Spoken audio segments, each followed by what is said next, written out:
Hi, this is Mike Lipkin. It's November 12, 2012, and I am in Toronto. Welcome to the Mad Max economy, the boom in preparing for gloom. It's been 2 weeks since Hurricane Sandy hit New York and New Jersey. And Sandy seemed even more catastrophic to me than Katrina because it was so close and I know so many people who were devastated by it.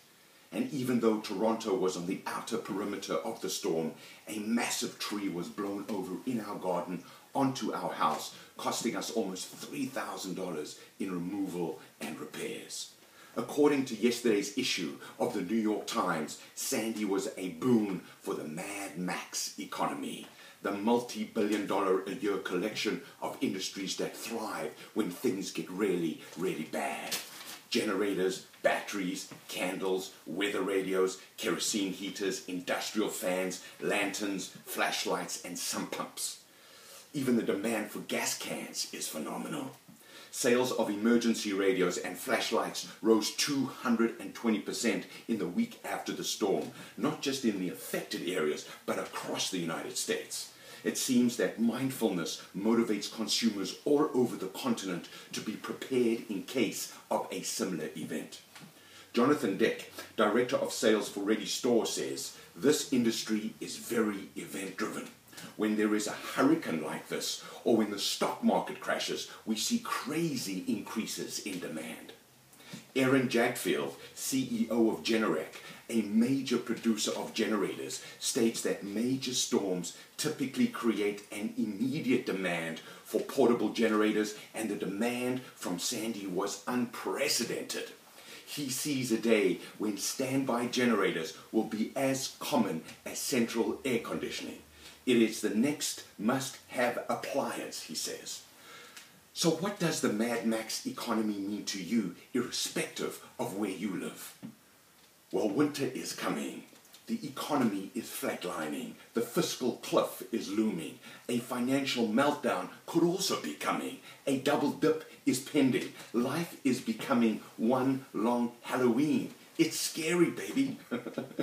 But where there is fear, there is opportunity. The time to buy is when the mud is running in the streets.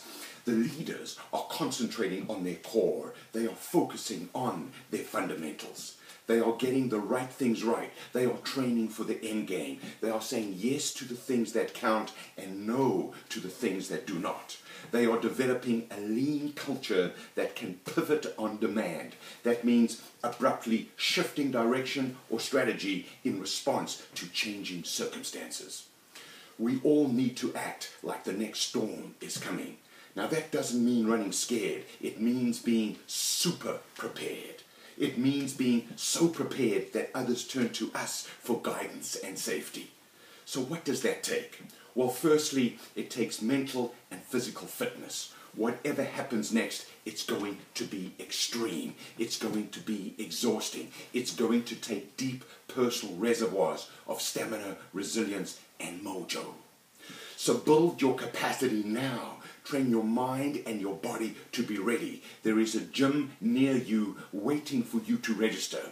There are presentations and ideas waiting to be developed. There are people waiting to collaborate and connect with you. Now is a good time to get going. Secondly, it takes confidence. That means knowing you will win under any circumstances. But winning doesn't mean someone else loses. It means you expand the possibilities for all your stakeholders. That's the power of thinking exponential, not incremental. One idea that is beautifully executed can change your world. So stretch for it. In cataclysmic times, playing small doesn't count. Big storms demand big solutions.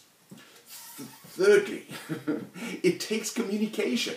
The greatest antidote to anxiety is community. We can handle anything collectively. Talk is powerful. Nothing happens until somebody speaks to somebody. No matter how old we are, a warm human voice in a trying time is the sweetest sound we can hear. And even when we think we are just communicating the facts, we are really sharing emotions. So reach out and motivate someone. talk directly to others. Everything else is a substitute. In the decisive moments, texting or tweeting just doesn't cut it.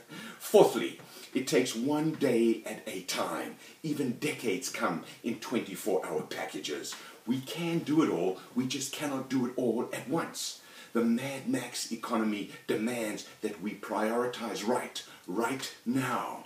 When one is eye to eye with a tiger, one cannot be distracted. And that might be our greatest challenge, to switch off the noise and find the power in the silence within. So that's it. My priority was to inspire you right now. Giving you confidence has given me confidence. So now I'll work out. Then I will connect with my beautiful wife over a great meal, and it will all be okay in the end. And if it's not okay, it's not the end.